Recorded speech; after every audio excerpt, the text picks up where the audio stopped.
Hello my dears, welcome to অভিজ এডুহা। তোমরা সবাই থাম্বনেল দেখে বুঝতে পেরেছো যে আজকের ভিডিওটি কি বিষয় হতে চলেছে।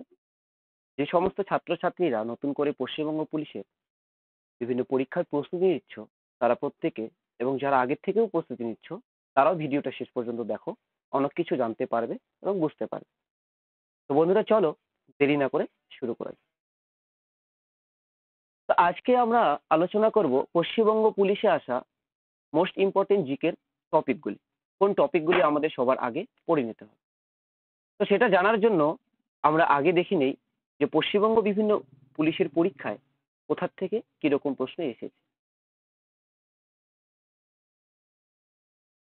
তোমরা সবাই এখানে দেখতে পাচ্ছ। আমরা যদি একটু দেখি, এখানে ইয়ার ওয়াইজ রয়েছে যে কোনটা কি পরীক্ষার জন্য কত সালে, এবং এখানে সাবজেক্ট বা বিষয়গুলো দেওয়া রয়েছে এখানে দেখতে পাচ্ছ, এবং সেখানে কোন পরীক্ষায় কত নাম্বারের জন্য প্রশ্ন এসেছে সেটা দেওয়া হয়েছে বা কয়টি প্রশ্ন এসেছে। যেমন আমরা যদি দেখি West Bengal police constable preliminary পরীক্ষা 2013 সালে, সেখানে ইতিহাস থেকে 2টি, জিওগ্রাফি থেকে 6টি, সায়েন্স থেকে 7টি, পলিটি থেকে 4টি, ইকোনমি থেকে 1টি, কম্পিউটার থেকে কোনো প্রশ্ন আসেনি, স্ট্যাটিক থেকে 3টি। আবার 2015 সালে যদি দেখি, ইতিহাস 2টি, জিওগ্রাফি 4টি, সায়েন্স 2টি, পলিটি 1টি এবং স্ট্যাটিক 3টি। একইভাবে আমরা যদি এখানে 2018 সালের কনস্টেবল অফ প্রিলিমিনারি পরীক্ষা দেখি, সেখানে 19, সরি, ইতিহাস থেকে 9টি, জিওগ্রাফি থেকে 4টি, সায়েন্স থেকে 5টি, পলিটি থেকে 1টি, ইকোনমি থেকে 1টি এবং স্ট্যাটিক পার্ট থেকে এসেছে 19টি টোটাল। তাহলে এগুলো হচ্ছে আমাদের 2018 সাল এবং 19 সাল পর্যন্ত এখানে রয়েছে। দেখে নাও যে কি কি এসেছে, কোথা থেকে কোন প্রশ্ন কত নাম্বারের জন্য এসেছে। এটা গেল যে একটু আগের। এবার আমরা রিসেন্ট যে পরীক্ষাগুলো হলো সেগুলো একটু দেখে নিই। দেখো, রিসেন্ট যে পরীক্ষা হয়েছে সেখানে যদি দেখি, আমাদের রিসেন্ট যেটা হয়েছে জিল ওয়ার্ডা 2019 সাল, WP constable 2021, WP SI preliminary 2021, wireless operator 2021 এবং সর্বোপরি 2022 কেপি কনস্টেবল প্রিলিমিনারি, তারপরে means lady constable 2023, lady constable men's 2023। তো এই কয়েকটা পরীক্ষা আমরা দেখছি যে রিসেন্ট, একদম রিসেন্ট হয়েছে। তো এখানে কি কি এসেছে? তো এখানে মাই ডিয়ার্স দেখো, হিস্ট্রি থেকে 7টি, জিওগ্রাফি থেকে 8টি, সায়েন্স থেকে 12টি, পলিটি থেকে 1টি, ইকোনমি থেকে 1টি এবং স্ট্যাটিক থেকে 6টি। এবং আমরা যদি মেইনসে একটু দেখি, দেখো মেইনসটা 6টা এসেছে ইতিহাস থেকে, জিওগ্রাফি এসেছে 3টা, সায়েন্স এসেছে 8টা। অর্থাৎ আমরা আগে যখন দেখলাম যে 2018 সালের আগে বা 2019 সালের আগে সায়েন্স থেকে অল্প এসেছে, কম এসেছে, কিন্তু তারপর থেকে সায়েন্সের ওয়েটেজটা দেখো, 3টা, 2টা, 5টা, 5টা, 11টা, 3টা, 1টা, 12টা, 8টা, 11টা, 5টা। সায়েন্সের ওয়েটেজ কিন্তু বেড়ে গেছে। তাহলে বুঝতে পারছো সায়েন্সটা কতটা ইম্পর্টেন্ট হচ্ছে, ইম্পর্টেন্ট দিচ্ছে তারা। পলিটি দেখো 4টা, 1টা, মানে পলিটি থেকে 1টা, 2টা, 3টা এরকম করে প্রশ্ন প্রত্যেকবারই আসছে। ইকোনমি থেকে হঠাৎ 1টা, আবার নেই, এরকমও হচ্ছে।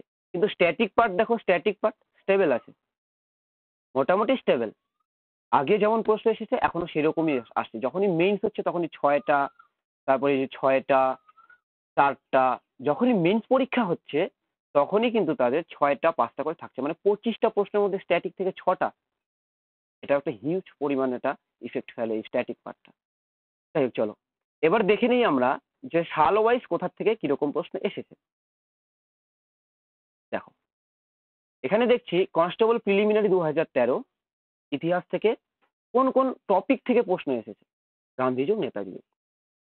ভূগোল থেকে কোথা থেকে এসেছে? সবুজ বিপ্লব, জলবায়ু, কয়লা খনি ও অবস্থান, সৌরজগৎ, শিল্প, আন্তর্জাতিক সীমানা। মানে আমরা জানি ইতিহাস, ভূগোল বা বিজ্ঞানের বিভিন্ন পার্টগুলো, অনেকগুলো টপিক রয়েছে, সেখান থেকে কোনগুলোর থেকে আসছে বেশি? আলো, ভৌতবিজ্ঞান, তাপ, ধাতু, জীবন বিজ্ঞানের রোগ, ভিটামিন। স্ট্যাটিকের পার্ট যদি দেখি, ভারতের প্রথম পুরুষ ও মহিলা থেকে একটা আসছে, যন্ত্র ও ব্যবহার, জাতীয় উদ্যান। তো এরকম করে আসতে চলেছে। আমি পরপর একটু তোমাদের দেখিয়ে দিই যে কত সালে কোথা থেকে এসেছে, তোমরা একটু দেখে নিও সবাই। দেখো, এটা ডাব্লিউপি কনস্টেবল প্রিলিমিনারি। এই পরীক্ষায় ইতিহাস থেকে কোথা থেকে প্রশ্ন এসেছে দেখে নাও। ভূগোল থেকে এখান থেকে এসেছে, স্ট্যাটিকের পার্টটা এটা, ভৌতবিজ্ঞানের এখান থেকে এসেছে। তো এগুলো তোমরা দেখে নাও একটু। এবার দেখো, কনস্টেবল 2016 প্রিলিমিনারি, এখানে কি এসেছে? এখানে দেখো, ইতিহাস থেকে এসেছে, এই বিষয়গুলো থেকে ইতিহাস। সেম এতগুলো এসেছে। পরেরটা যদি যাই, লেডি কনস্টেবল প্রিলি 2018, সেখানে এই সমস্ত জায়গা থেকে প্রশ্ন বেশি এসেছে। টপিকগুলি কোনগুলো সেগুলোও আমি বলে দিয়েছি এখানে। এখানে যদি দেখি এখানে কোথা থেকে এসেছে, 2018, দেখতেই পাচ্ছ 2018, এখান থেকে এগুলো এসেছে। পরে যদি যাই, তাহলে 2018 কনস্টেবল প্রিলিমিনারি এখান থেকে এসেছে। তারপরে মেইনসে এখান থেকে এসেছে, আবগারিতে এখান থেকে এসেছে। আমি জাস্ট হালকা করে তোমাদের দেখিয়ে দিচ্ছি, তোমরা একটু দেখে নিও। তাহলে তোমরা অনেকটা ধারণা পাবে যে কোথা থেকে কিরকম প্রশ্ন আসছে বা কোন টপিকটা বেশি ব্যবহার হচ্ছে। তো এরকম করে আসছে দেখো। তো এবার আমরা দেখি ডাব্লিউপি পরীক্ষার রিসেন্ট যে কিছু পরীক্ষা হয়েছে সেখানে কি কি এসেছে। আমরা যদি ডাব্লিউপি এসআই 2021-এরটা দেখি, সেখানে দেখো ইতিহাস থেকে কি কি এসেছে, এগুলো এসেছে। তার মধ্যে বৌদ্ধ যুগ, নেতাজি যুগ, গভর্নর জেনারেল। আবার পলিটি থেকে কি কি এসেছে, অনুচ্ছেদ এসেছে, সংসদের সদস্যকালের সদস্যদের কার্যকালের মেয়াদ সেটা এসেছে।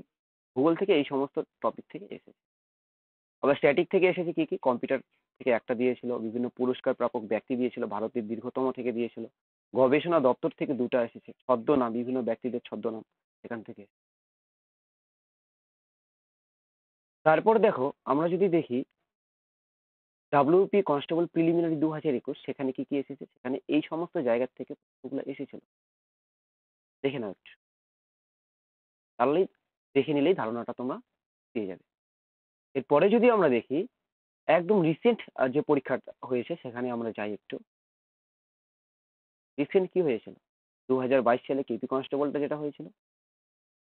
তারপরে কোনটা হয়েছিল, দেখো কেপি কনস্টেবলের ইতিহাস কোথা থেকে এসেছে, ভাইসরয়, কংগ্রেসের অধিবেশন, শিখ ধর্ম থেকে এসেছে, ভারত শাসন আইন থেকে, পল্লব বংশ, দিল্লির সুলতানি শাসন, বিভিন্ন সন্ধিগুলো এবং পুরন্দরের সন্ধি কার মধ্যে হয়েছিল, কবে হয়েছিল, সত্যবিলোপ আহ, নীতি বা হচ্ছে এরকম বিভিন্ন সন্ধিগুলো। তারপরে ভূগোল থেকে কোথা থেকে এসেছে, বিভিন্ন প্রক্রিয়ার দ্বারা সৃষ্ট ভূমিরূপ, রাজ্য ও রাজধানী, পর্বতে পর্বত শৃঙ্গ, সর্বোচ্চ শৃঙ্গ সরি, শিলার ধরন, পশ্চিমবঙ্গের কারখানাগুলো কোথায় অবস্থিত, লোহার শ্রেণী থেকে এসেছে। স্ট্যাটিক থেকে কি কি এসেছে, এগুলো এসেছে। ভৌতবিজ্ঞান থেকে পদার্থ, একক, এই যে একক অধ্যায়টা, এটা কিন্তু সমস্ত, তোমরা যদি দেখো সমস্ত পরীক্ষাতেই একক থেকে এসেছে। তো এরকম কিছু ইম্পর্টেন্ট রয়েছে যেগুলো প্রত্যেকটা পরীক্ষাতেই আসছে। আবার আমরা এখানে মেইনসে যদি দেখি, দেখো 25 নম্বরের ছিল, তখন ইতিহাস থেকে কি কি এসেছিল, সুলতানি শাসন আসবেই একটা, গান্ধী যুগ একটা আসতেছে, কংগ্রেসের অধিবেশন থেকে একটা আসতেছে, ভাইসরয়। এই যে চারটা টপিক বললাম প্রত্যেকটা পরীক্ষায় আসতেছে ইতিহাস। আবার দেখো ভৌতবিজ্ঞান, গ্যাসের ধর্ম, লিভার থেকে এসেছিল, ভর এখান থেকে এসেছিল। রসায়ন বিজ্ঞান থেকে অ্যাসিড ও উৎস মৌলের সংকেতগুলো। জীবন বিজ্ঞান থেকে সংবহন থেকে এসেছিল, কান থেকে এসেছে ভিটামিন। জীবন বিজ্ঞানে যদি দেখো ভিটামিনটা প্রত্যেকটা পরীক্ষাতেই আসছে। এবার স্ট্যাটিক দেখো, দেশ ও রাজধানী, গ্রন্থ ও লেখক, আবিষ্কার ও আবিষ্কারক, খেলাযুক্ত ব্যক্তি এখান থেকে আসছে। তারপরে দেখি একটু 2024, এটা হচ্ছে লেডি কনস্টেবলের যে রিসেন্ট পরীক্ষাটা হয়েছে, একটু দেখে নাও, তোমরা ঠিক বুঝতে পারবে এই বিষয়টা।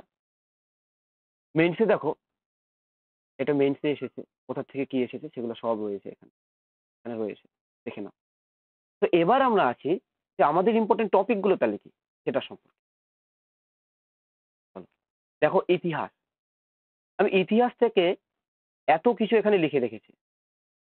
কি কি রেখেছি, প্রাচীন ভারতের ইতিহাস থেকে এই টপিকগুলো, এই যে টপিকগুলো যেগুলো রয়েছে, এই টপিকগুলো, মধ্যযুগের ভারতের ইতিহাস থেকে এই টপিকগুলো রয়েছে, আবার আধুনিক ভারতের ইতিহাস থেকে এই টপিকগুলো রয়েছে। এবার প্রশ্নটা যে এতগুলো টপিক রয়েছে, আমরা কি সবগুলো টপিকই পড়বো? অবশ্যই পড়তে হবে, কিন্তু কোন কোন বিষয়গুলো পড়তে হবে সেটা একটু বলে দিই। চলো সেটা একটু জেনে নিই। প্রাচীন ভারতের ইতিহাস, প্রাগ ঐতিহাসিক যুগ, এটা পড়বো। এখান থেকে কি কি পড়বো, নর্মালি পড়বো যে প্রথম আবিষ্কৃত ধাতু কোনটা, কোথায় আবিষ্কৃত হয়েছে, এই সমস্ত বিষয়গুলো এখানে পড়বো। আর বেশি কিছু পড়বো না, বাস তাহলেই শেষ। সিন্ধু সভ্যতা গুরুত্বপূর্ণ, পড়তেই হবে। সিন্ধু সভ্যতা কে আবিষ্কার করেছেন, কোথায়, কোন নদীর তীরে রয়েছে, মহেঞ্জোদারো সভ্যতা এখানে রয়েছে। তো সেই সমস্তগুলো একটু জাস্ট পড়ে নিতে হবে, প্রশ্ন আসছে। বৈদিক যুগ, দেখো বৈদিক যুগ থেকে বেশি কিছু পড়বো না। কি কি পড়বো বৈদিক যুগ থেকে, ঋগ্বেদ, ঋগ্বেদের বিভিন্ন বিষয় সম্পর্কে একটু জানবো, কোন বেদে কি সম্পর্কে বলা হয়েছে সেইটুকু জানবো, বাস শেষ, যথেষ্ট। ষোড়শ মহাজনপদ, দেখো ষোড়শ মহাজন পদ 16টা মহাজন পদ সম্পর্কে পড়লে তো অবস্থা শেষ, অনেকগুলা বিষয় রয়েছে, সেগুলো জানাটা মনে রাখাটাও একটা ব্যাপার। তো আমরা কি করব, যে ষোড়শ মহাজন পদগুলি যেগুলো রয়েছে তাদের রাজধানী কোথায় ছিল, সম্রাটটা কে ছিল সেটা, এবং সব থেকে বেশি এখান থেকে পড়বো যেটা সেটা মগধ। তো মগধের যে উত্থানটা হয়েছিল, মগধের যে উত্থানটা হয়েছিল সেই মগধ সম্পর্কে আমরা পড়বো। তারপরে পড়বো ভারতের বিদেশি আক্রমণ, বিভিন্ন বিদেশিরা এসেছিল, গ্রিকরা আক্রমণ করেছিল, আমরা জানি আলেকজান্ডার এসেছিল, সুলতান মাহমুদ এসেছিল, তাদের সম্পর্কে একটু জানতে হবে, তার সময় আক্রমণ করেছে। জৈন ধর্ম, বৌদ্ধ ধর্ম, এখান থেকে কি পড়বো, এখান থেকে জৈনদের প্রথম তীর্থঙ্করের নাম, 24তম 23তম তীর্থঙ্করের নাম, এবং তাদের তাদের কি ছিল, যে বিভিন্ন চিহ্নগুলো সেগুলো আমরা একটু দেখবো। আর দেখবো কি, জৈন ধর্মে মহাবীর সম্পর্কে একটু আমরা ডিটেলস দেখবো। সেম বৌদ্ধ ধর্মেরও গৌতম বুদ্ধ সম্পর্কে জানবো। আবার সম্মেলনগুলো হয়েছিল সেগুলো সম্পর্কে জানতে হবে। ব্যাস। মৌর্য বংশ, মৌর্য বংশ কে প্রতিষ্ঠা করেন, এই যে বিভিন্ন বিষয়গুলো, প্রতিষ্ঠা প্রতিষ্ঠা শেষ সম্রাট, সর্বশ্রেষ্ঠ সম্রাট, এবং গুরুত্বপূর্ণ সম্রাটদের আবিষ্কার, মানে তিনি কি লিখেছেন বা কিছু করেছেন সেগুলো। সেম গুপ্ত যুগ থেকেও সেটাই করব। মৌর্য সাম্রাজ্য বিদেশি আক্রমণ ঘটেছিল, সেগুলোও একটু দেখবো অল্প করে। গুপ্ত সাম্রাজ্যটাও পড়বো, আসলে হুন আক্রমণ কে প্রতিরোধ করেছিলেন, এখান থেকে প্রশ্ন ওঠে। গুপ্ত পরবর্তী যুগ জাস্ট হালকা করে পড়বো, খুব বেশি ডিটেলসে পড়তে হবে না এগুলো। তারপরে মধ্যযুগের পাল বংশ অবশ্যই পড়তে হবে, সেন বংশ পড়তে হবে। এই যে বিভিন্ন বংশগুলো, এগুলো আমরা কিভাবে পড়বো, এগুলো পড়বো প্রতিষ্ঠা, কে প্রতিষ্ঠা করেন, সর্বশ্রেষ্ঠ রাজা, শেষ রাজা, এবং যদি কোনো গুরুত্বপূর্ণ রাজা থাকেন তারা কি কোনো বই লিখেছেন, গ্রন্থ লিখেছেন, বা কোনো কিছু গুরুত্বপূর্ণ কাজ করেছেন, বা কোনো নির্মাণ করেছেন, সেইটুকু।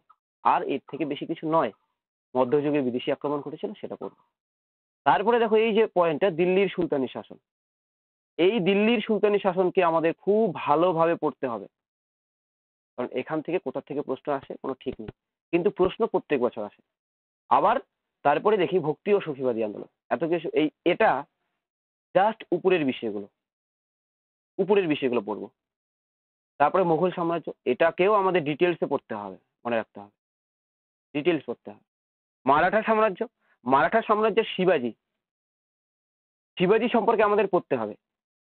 এই শিবাজি খুবই গুরুত্বপূর্ণ, এখান থেকেও প্রশ্ন আসে। তারপরে যদি দেখি আধুনিক ভারতের ইতিহাস, এখানে বৈদেশিক আক্রমণগুলো আমরা একটু দেখবো, সরি বৈদেশিক আগমন হবে এটা, আক্রমণ না এটা, সরি, এটা আগমন হবে, এটা আগমন হবে। তো বৈদেশিক আগমন, সেটা পর্তুগিজরা এসেছিল, তারা কি করেছিল, এই সমস্ত বিষয়গুলো। তারপরে 1857 সালে মহাবিদ্রোহ, ভেরি ভেরি ইম্পর্টেন্ট, এটা আমাদের খুব ভালোভাবে পড়তে হবে। ভাইসরয় ও গভর্নর এবং গভর্নর জেনারেল, যে তাদের তালিকাটা, তারা কি কাজ করেছিল সেটা। এবার বিষয়টা হচ্ছে অনেকগুলো ভাইসরয় রয়েছে, গভর্নর গভর্নর জেনারেল রয়েছে, সবগুলো পড়তে হবে না, কিছু গুরুত্বপূর্ণ রয়েছে সেগুলোই পড়তে হবে, এবং তারা গুরুত্বপূর্ণ কাজ করেছে সেগুলো, বাস শেষ। জাতীয় কংগ্রেস, জাতীয় কংগ্রেস প্রতিষ্ঠাতা এবং অধিবেশন যেগুলো হয়েছিল, মোস্ট ইম্পর্টেন্ট, এটা হচ্ছে ভিভিআই, একটা প্রশ্ন আসেই। এবার এটা যখন পড়বো, গুরুত্বপূর্ণ অধিবেশনগুলো পড়বো, গুরুত্বপূর্ণগুলো, বাকি বাইরে কোনোটাই পড়বো না, লাগবেই না, পশ্চিমবঙ্গ পুলিশের কোনো পরীক্ষায় আসেনি। গুরুত্বপূর্ণ আন্দোলন ও নেতা, বড় দলীয় আন্দোলনের নেতা কে ছিল, মুন্ডা বিদ্রোহের নেতা কে ছিল, এই যে আন্দোলন আর নেতাগুলো, জাস্ট এগুলো পড়তে হবে, বেশি কিছু পড়তে হবে না, কোথায় হয়েছিল, কি করে হয়েছিল, কে কে ছিল, না। সভা সমিতি, বিভিন্ন সভা ও সমিতি যে ছিল সেটার প্রতিষ্ঠাতাটা কে, বাস, এনাফ। বিভিন্ন আইন ও তার উদ্দেশ্য, সাইমন কমিশন কেন এসেছিল, এই ধরনের প্রশ্নগুলো, জাস্ট 4-5টা রয়েছে। গান্ধী যুগ, ভেরি ভেরি ইম্পর্টেন্ট। দেখো গান্ধীর আমলে যে সমস্ত কাজ হয়েছে তা সেটা আমাদের পড়তেই হবে, খুবই গুরুত্বপূর্ণ। অসহযোগ আন্দোলন, ডান্ডি অভিযান, চৌরি চৌরা ঘটনা, ঠিক আছে, অন্ধকূপ হত্যা, এই সমস্ত। নেতাজি পড়বো, অবশ্যই পড়তে হবে। নেতাজির যে বিভিন্ন সংগঠনগুলো রয়েছে সেগুলো আমাদের পড়তেই হবে। বিখ্যাত ব্যক্তিদের উক্তি, ঐতিহাসিকরা এক একজন এক একটা উক্তি দিয়েছেন সেটা, আর বিভিন্ন বই ও লেখক, ঐতিহাসিক গুরুত্বপূর্ণগুলো, সবগুলো পড়ার দরকার নেই। এবার পরে দেখি ভূগোল, সরি পলিটি, পলিটি আমাদের কি কি পড়তে হবে। দেখো সংবিধানের পটভূমিটা মাস্ট আমাদের পড়তেই হবে, এখানে এটার থেকে প্রশ্ন আসে। সংবিধানের উৎস কি, মৌলিক কর্তব্য কোন সংবিধান থেকে, কোন দেশ থেকে নেওয়া হয়েছে, মৌলিক অধিকার কোন দেশ থেকে নেওয়া হয়েছে, রাষ্ট্রপতি নির্বাচন কোন, এই যে জিনিসগুলো গুরুত্বপূর্ণগুলো। সংবিধানের ধারা, দেখো সংবিধানের ধারা তো অনেকগুলো রয়েছে, এতগুলো পড়া সম্ভব নয়। তো আমরা কি কি পড়বো? ১ থেকে ৫০ পর্যন্ত ধারা আমরা খুব ভালোভাবে পড়বো। তারপরেরগুলো আমরা ইম্পোর্টেন্ট গুলো। যে সমস্ত ইম্পোর্টেন্ট ধারা রয়েছে সেগুলোই জাস্ট পড়বো, বাস, এনাফ। সংবিধান সংশোধন, এটাও সেম। অনেকগুলো সংবিধান সংশোধন রয়েছে, সবগুলো পড়বো না, কিছু কিছু গুরুত্বপূর্ণ যেগুলো সেগুলো।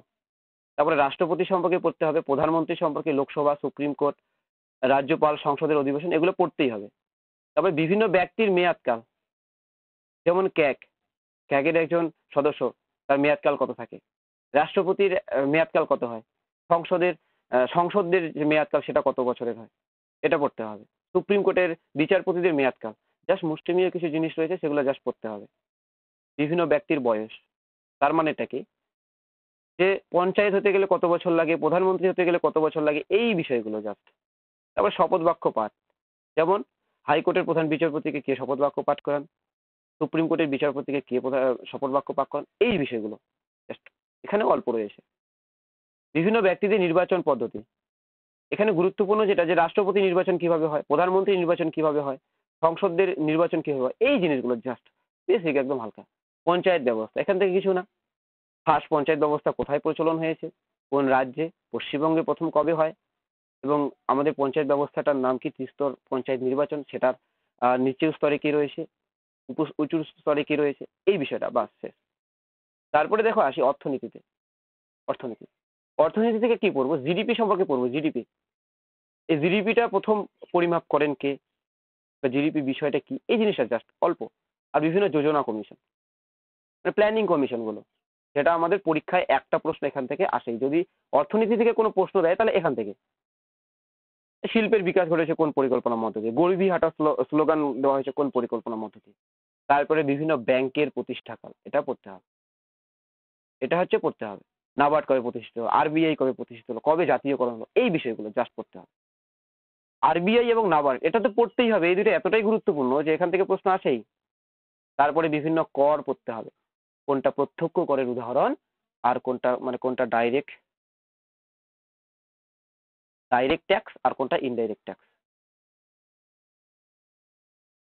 এই যে দুটো জিনিস, এই দুইটা জিনিসও আমাদের পড়তে হবে। পরেরটা আমরা দেখি ভূগোল। দেখো ভূগোল থেকে অনেক কিছু লিখেছি, কিন্তু আসলেই এত কিছু কিন্তু, সমস্ত টপিক আমার এখানে লেখা আছে, কিন্তু কোনগুলো পড়বো সেগুলো আমি বলে দিচ্ছি। এবার দেখো, আমরা প্রথমে দেখি যদি সৌরজগৎ, সৌরজগৎ থেকে তো আমাদের পড়তেই হবে উষ্ণতম গ্রহ, ছোট গ্রহ, ক্ষুদ্রতম গ্রহ, এই জিনিসগুলো পড়তে হবে। পৃথিবীর গতিসমূহ, এখান থেকে আমরা কি পাই, দেখো পৃথিবীর গতিসমূহ চ্যাপ্টারটা অনেক বড়, কিন্তু এটা আমরা সবকিছু তো পড়বো না, আমরা জাস্ট পড়বো অপসূর অবস্থান, এখান থেকে আসে অপসূর অবস্থান, অপসূর, অনুসূর, কর্কট সংক্রান্তি, মকর সংক্রান্তি, এই সমস্ত, শীতকালীন সৌরস্থিতি, গ্রীষ্মকালীন, এখান থেকে জাস্ট এইটুকু। আর বহির্জাত প্রক্রিয়া, এখান থেকে কি পড়বো, যে নদী দ্বারা গঠিত ভূমিরূপ, বায়ু দ্বারা গঠিত ভূমিরূপ, জল, সরি, হিমবাহ দ্বারা গঠিত ভূমিরূপ, এই বিষয়গুলো জাস্ট পড়বো। কি কি ভূমিরূপ গঠিত হয়, ইম্পর্টেন্ট, বাস, আর কিচ্ছু না। শিলা, শিলা সম্পর্কে পড়বো, কোনটা আগ্নেয় শিলা, কোনটা পাললিক শিলা, কোনটি রূপান্তরিত শিলা, বা আগ্নেয় শিলা এই শিলাটা রূপান্তরিত হয়ে কোন শিলায় পরিণত হয়, এই ধরনের প্রশ্নগুলো। তারপরে এই যে ভূমিকম্পটা একটু পড়বো, ভূমিকম্প থেকে কি পড়তে হবে, সবকিছু না, এখান থেকেও সেম, অনেক বড় চ্যাপ্টার। ভূমিকম্পের যে ভূমিকম্পটার যে তীব্রতা মাপা হয় সেটা কোন যন্ত্রের সাহায্যে, অথবা ভূমিকম্পের কোন তরঙ্গটা বেশি শক্তিশালী, ক্ষয়ক্ষতি করে, এই জিনিসটা শুধু জাস্ট পড়বো, আর কিচ্ছু না। বায়ুমণ্ডল, দেখো বায়ুমণ্ডলের স্তরগুলো সম্পর্কে জানবো, আবার গ্যাসের যে প্রাধান্য বা কোন উপাদানটা বেশি রয়েছে সেটা। বায়ুমণ্ডল সব থেকে বেশি গ্যাস কোনটা রয়েছে, নাইট্রোজেন গ্যাস, এরকম প্রশ্নগুলো। বিভিন্ন স্থানীয় বায়ু সম্পর্কে আমাদের একটু জানতে হবে, স্থানীয় বায়ুগুলো হালকা হালকা রয়েছে অল্প, খামসিন কোথায় দেখা যায়, তিরক্ষ কোথায় দেখা যায়, এই জায়গাগুলো। কর্কট ক্রান্তি রেখা মাস্ট ইম্পর্টেন্ট, পড়তেই হবে। কোন রাজ্যের উপর দিয়ে গেছে, পশ্চিমবঙ্গের কোন জেলার উপর দিয়ে গেছে, এটা পড়তেই হবে। কোন নদী এটাকে দুইবার ক্রস করেছে, এরকম ধরনের প্রশ্নগুলো জাস্ট। তবে বিশ্বের ভূগোল থেকে আমরা কি পড়বো, আন্তর্জাতিক সীমানাগুলো আমাদের পড়তে হবে, ঠিক আছে, 38° প্যারালাল কোথায় অবস্থিত, এই জিনিসগুলো। গুরুত্বপূর্ণ দেশ ও অবস্থান, গুরুত্বপূর্ণ ইম্পর্টেন্ট, মাদাগাস্কার কোন মহাদেশে অবস্থিত, মোজাম্বিক কোন মহাদেশে অবস্থিত? জাস্ট গুরুত্বপূর্ণগুলো, সবগুলো নয়, জাস্ট গুরুত্বপূর্ণ। আর তৃণভূমি ও অবস্থান, এখান থেকে কি পড়বো? যেমন প্রেইরি, এটা কোথায় অবস্থিত? কম্পাস কোথায় অবস্থিত? ডাউন্স, এই জিনিসগুলো জাস্ট অল্প কয়েকটা রয়েছে। এখানে দেখতে মনে হচ্ছে যে এতগুলো পড়তে হবে, সৌরজগৎ থেকে শুরু করে একদম, কিন্তু এখানে এতগুলো কিন্তু পড়তে হবে না। আমরা যদি দেখি সৌরজগৎ থেকে মাত্র কয়েকটা পড়লেই হয়ে যাবে। তো এই সমস্ত জিনিসগুলো থেকে অল্প অল্প করে পড়লেই হয়ে যাবে। ভারতের ভূগোল, দেখো রাজ্য ও রাজধানী সম্পর্কে পড়তে হবে, ভূপ্রকৃতিটা জানতে হবে, নদ নদী জানতে হবে, স্বাভাবিক উদ্ভিদ জানতে হবে, মাটি জানতে হবে, জলবায়ু জানতে হবে, ফসল উৎপাদনে অগ্রণী রাজ্য, ধান উৎপাদনে প্রথম কে, গম উৎপাদনে প্রথম কে, এই বিষয়গুলো। খনিজ উত্তোলন ও অগ্রণী রাজ্য, কয়লা কোথায় সব থেকে বেশি পাওয়া যায়, খনিজ তেল কোথায় পাওয়া যায়, শিল্প পড়তে হবে, নদী তীরবর্তী শহরগুলো পড়তে হবে, বাঁধ পড়তে হবে, কোন নদীতে কোন বাঁধ, জাতীয় উদ্যানের তালিকা, অভয়ারণ্য, ভারতের প্রতিবেশী দেশ, সেন্সাসটা গুরুত্বপূর্ণ পড়তে হবে, এটা পড়তে হবে ভালো হবে। ভারতের প্রতিবেশী দেশটাকেও পড়তে হবে, মাঝে মাঝে এখান থেকে কারেন্ট অ্যাফেয়ার্স থেকে দেয় প্রতিবেশী দেশে, এগুলো এই জন্য ভালোভাবে পড়তে হবে। তারপরে এখানে দেখি ভারত বিভিন্ন শহরের পূর্ব নাম ও বর্তমান নাম, হ্রদ ও উপহ্রদ কোথায় অবস্থিত, এই জিনিসগুলো, তাপবিদ্যুৎ ও জলবিদ্যুৎ কেন্দ্র, মানে মোস্ট ইম্পর্টেন্ট যেগুলো সেগুলোই পড়তে হবে। কয়লার শ্রেণী, লোহার শ্রেণী, কয়লার শ্রেণী মানে যেমন অ্যান্থ্রাসাইট কয়লা, সেটাতে কার্বনের পরিমাণ কত, বা উঁচু মানের কয়লা কোন? এই জাস্ট লোহা, ম্যাগনেটাইট, সব থেকে লোহার পরিমাণ বেশি কোথায়, এই সমস্ত জায়গাটা। বিভিন্ন বিপ্লবগুলো পড়তে হবে, যেমন সবুজ বিপ্লব, শ্বেত বিপ্লব, হলুদ বিপ্লব, গোল বিপ্লব, এগুলো। এই বিপ্লবটা জনককে এবং কি বিষয় নিয়ে হয়েছিল। পশ্চিমবঙ্গে কি কি পড়বো? ভূপ্রকৃতিটা, নদ নদীটা, জেলার পরিচিতি, শিল্প এবং মাটি, ব্যাস এইটুকু পড়তে হবে। এবার বিষয়টা হচ্ছে এখানে তো অনেকগুলো দেখা গেল, এই ভূগোল থেকে অনেকগুলো দেখা যাচ্ছে, এতগুলা সবগুলো যদি আমরা দেখি, এখানে কিন্তু অল্প অল্প করে পড়তে হবে, সবগুলো নয়। সেই জন্য দেখতে অনেকটা বড় হলেও আমরা পড়বো কিন্তু অল্প করেই। আচ্ছা চলো, এবার নেক্সট আমরা দেখে নিই এরপরে কি আছে।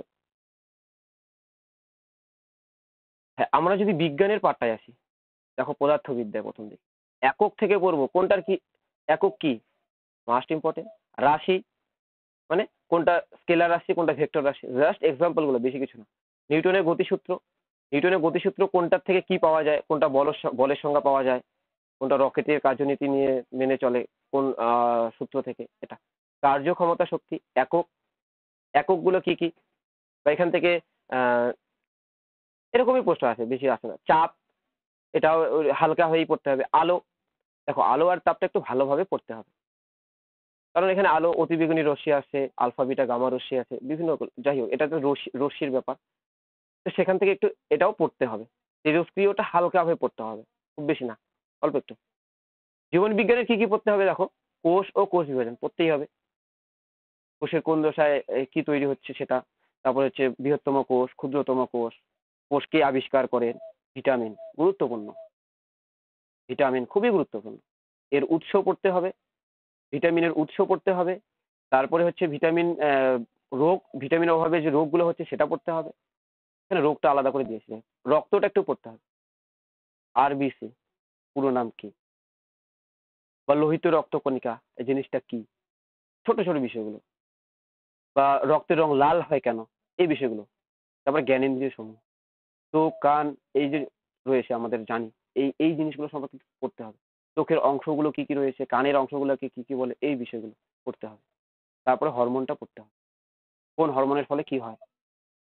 ক্রোমোজোম এবং জিনটা পড়তে হবে, এটা একদম সহজ। এটা থেকে পড়বো যে ক্রোমোজোমের সংখ্যা কয়টা, আর ডিএনএ আরএনএটা কি, এই জিনিসগুলো। বিজ্ঞানের বিভিন্ন শাখা, এটা একটু পড়তে হবে। সাইটোলজি কি নিয়ে আলোচনা করে। তারপরে কম্পিউটার সম্পর্কে যেটা পড়বো, সরি আগে রসায়ন বিদ্যাটা বলে নিই। রসায়ন বিদ্যা থেকে আমরা পদার্থ পড়বো, পদার্থ খুবই গুরুত্বপূর্ণ, এটা পড়তেই হবে। মৌলযৌগগুলো একটু পড়তে হবে, বিভিন্ন মৌলযৌগের নামগুলো আর সংকেতগুলো, জাস্ট আর কিচ্ছু না। গ্যাসের সূত্রাবলী একটু পড়তে হবে। অ্যাসিড, ক্ষার এবং লবণ, এটাও আমাদের একটু দেখতে হবে। অ্যাসিডের বিভিন্ন সংকেতগুলো, বা খাদ্য লবণ তার হচ্ছে সংকেতটা কি, এই জিনিসগুলো। পর্যায় সারণীটা একটু হালকা করে দেখতে হবে, মৌলগুলোর নাম, বাস আর কিছু না। ধাতু এবং অধাতুটা একটু দেখতে হবে, কোনটা ধাতু কোনটা অধাতু, কোনটা তরল ধাতু কোনটা তরল অধাতু অধাতু, এইটা। তারপরে দেখো কম্পিউটার, কম্পিউটার থেকে আমরা সাধারণ ধারণাগুলো পড়বো। সাধারণ ধারণা কোনগুলো, কম্পিউটার কে আবিষ্কার করেন, কম্পিউটারের স্থায়ী মেমোরি কোনটি, অস্থায়ী মেমোরি কোনটি, র্যাম রোম এই জিনিসগুলো আমরা পড়বো। ঠিক আছে? তারপর কম্পিউটার রিলেটেড বিভিন্ন পুরো নাম আছে, সেইটুকু হালকা করে জাস্ট। পরিবেশবিদ্যা, এখান থেকে কি পড়বো? না বেশি কিছু করতে হবে না, পরিবেশ বিষয়ক বিভিন্ন সম্মেলন। মন্ট্রিল প্রোটোকল কিসের সাথে যুক্ত? তারপরে হচ্ছে বসুন্ধরা সম্মেলন কেন করা হয়েছিল? আর গ্রিন হাউস গ্যাস, মানে সব থেকে বেশি গ্রিন হাউস গ্যাস কোনটি, যেটা হচ্ছে উষ্ণতা বৃদ্ধিতে সাহায্য করে, এই জিনিসটা পড়তে হবে। এইটুকু এটা গেল আমাদের। এবার আমরা আছি স্ট্যাটিক পার্ট থেকে কি কি পড়বো। দেখো স্ট্যাটিক পার্ট থেকে আমি এখানে লিখে রেখেছি ছদ্মনাম, ব্যক্তিদের ছদ্মনাম পড়তেই হবে, পুরো নাম পড়তেই হবে, মাস্ট ইম্পর্টেন্ট, এটা আগে পড়তেই হবে, এটাও পড়তে হবে। দিবস, এটাও পড়তে হবে। খেলার সাথে যুক্ত ট্রফি পড়তেই হবে, আসেই পরীক্ষায়। বিভিন্ন সংস্থার সদর দপ্তর, এটাও ভালোভাবে পড়তে হবে। দেখো ওয়ার্ল্ড হেরিটেজ সাইট মাঝে মাঝে দেয়, মাঝে মাঝে দেয় না। বিখ্যাত বই ও লেখক, আসেই পরীক্ষায়, পড়তে হবে। পৃথিবীর ও ভারতের বৃহত্তম উচ্চতম, দেখো এটা মাঝে মাঝে আসে, আসে না। এই পরিমাপক যন্ত্র, এটাও আসে, আসে না। যেমন বৃষ্টিপাতের পরিমাণ যেটা পরিমাপ করা হয়, সেটা কিসের, কোন যন্ত্রের সাহায্যে, সেটা। ভার পরিমাপ করা হয় কোন যন্ত্রের সাহায্যে, সেটা। বিভিন্ন বিদ্যাগুলো পড়তে হবে, বিভিন্ন বিদ্যাগুলো, এটাও একটু পড়তে হবে। বিভিন্ন শহরের উপনাম, এটাও একটু পড়তে হবে, ইম্পর্টেন্ট রয়েছে। সিলিকন ভ্যালি কাকে বলা হয়, এইরকম টাইপের। আবিষ্কার ও আবিষ্কারক, কুইনাইন কে আবিষ্কার করেন, এই সমস্ত প্রশ্ন। কুইনাইন কে আবিষ্কার করেন, বা হচ্ছে ফেসবুকের স্রষ্টা কে, গুগলের স্রষ্টা কে, এই সমস্ত বিষয়। বিভিন্ন ধ্রুপদী নৃত্য পড়তে হবে, এটা খুবই গুরুত্বপূর্ণ। এবার নৃত্য অনেকগুলো রয়েছে, শুধু অল্প পরিমাণ যেগুলো ইম্পর্টেন্ট সেগুলো। এবার দেখো বিভিন্ন বিষয়ের সাথে যুক্ত শব্দ পড়তে হবে। বাদ্যযন্ত্র, ব্যক্তি, প্রতিষ্ঠান ও প্রতিষ্ঠাতা, ইসরো সম্পর্কে আমাদের ডিটেলস জানতে হবে, এখান থেকে কারেন্ট অ্যাফেয়ার্সও আসে মাঝে মাঝে। গবেষণা কেন্দ্র, ধানের গবেষণাগার কোথায় অবস্থিত, গমের গবেষণাগার কোথায় অবস্থিত, চায়ের গবেষণাগার কোথায় অবস্থিত, এই প্রশ্ন। ভারতের প্রথম, ভারতের প্রথম কোন মহিলা গ্র্যাজুয়েট হয়েছেন, ভারতের কোন মহিলা মাউন্ট এভারেস্ট গিয়েছেন, এই প্রশ্নগুলো। বিভিন্ন বিষয়ের জনক, তার মানে কি, জীববিদ্যার জনক কে, প্রাণীবিদ্যার জনক কে, এগুলো। আর পশ্চিমবঙ্গ সরকারের বিভিন্ন প্রকল্প মাঝে মাঝে আসে, আসে না। বিভিন্ন পুরস্কার প্রাপক প্রথম ব্যক্তি, নোবেল পুরস্কার কে প্রথম পেয়েছেন ভারতের, এশিয়ার মধ্যে কে পেয়েছে, বা প্রথম দাদা সাহেব ফালকে পুরস্কার, এই জাস্ট হালকা করে। বিভিন্ন সংস্থার যে সিইও গুলো রয়েছে, গুগলের সিইও কে, যদিও মাঝে মাঝে আসে, মাঝে মাঝে আসে না, অতটা ইম্পর্টেন্ট নয় এটা। ঠিক আছে।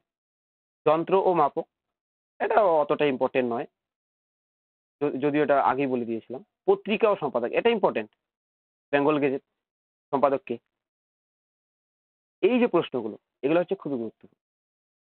তো মাই ডিয়ার্স, এতক্ষণ থেকে আমি তোমাদের বললাম যে কোন কোন চ্যাপ্টারগুলি বা কোন কোন বিষয়গুলি, কোন কোন টপিকগুলি খুবই গুরুত্বপূর্ণ রয়েছে জিকে, যেগুলো পড়লে তোমরা পশ্চিমবঙ্গ পুলিশের 25-এর মধ্যে, এই 25-এর মধ্যে তোমরা অনায়াসেই কিন্তু এখানে 25-এ পেয়ে যাবে, এই সমস্ত টপিক যদি শেষ করতে পারো। হ্যাঁ, কারেন্ট অ্যাফেয়ার্স একটা দুটো আসবে, সেটার জন্য চাপের কোনো কিছু নেই। কারেন্ট অ্যাফেয়ার্স এখন থেকে কিচ্ছু করতে হবে না, পরীক্ষার আগে পড়লেই হয়ে গেল। এবার দেখো, তোমরা যারা নতুন দেখছো তারা হয়তো জানো না যে এখানে আসলে এই জায়গাগুলো থেকে কোনগুলো পড়বো। তোমরা যদি মনে করো যে এগুলো পড়তে চাও এবং আমার সাথে পড়তে চাও, তাহলে চ্যানেলটাকে সাবস্ক্রাইব করে রাখো। আমি এখানে একদম বেসিক থেকে অ্যাডভান্স লেভেলে সমস্ত কিছুই আমি তোমাদের জন্য করাবো। অঙ্ক, জিকে, রিজনিং, ইংলিশ, সব কিছুই আমি করাবো। শুধু তোমরা চ্যানেলটার সাথে থেকো, তাহলেই হবে। যাই হোক, থ্যাংক ইউ সবাইকে। Stay with me for your better preparation. যদি তোমরা মনে করো যে এই চ্যানেল থেকে কিছু ইনফরমেশন ভালো ভালো পাচ্ছ বা ভবিষ্যতে আশা করছো যে পাবে, তাহলে তোমরা অবশ্যই চ্যানেলটিকে লাইক করে দাও এবং সাবস্ক্রাইব করে দাও, বন্ধুদের কাছে শেয়ার করে দাও। তো ওকে, বাই। দেখা হচ্ছে নেক্সট ক্লাসে। আমি পরের ক্লাসটি ম্যাথ অ্যানালাইসিস নিয়ে আসবো এবং ইম্পর্টেন্ট টপিকগুলি বলবো। ঠিক আছে, ধন্যবাদ।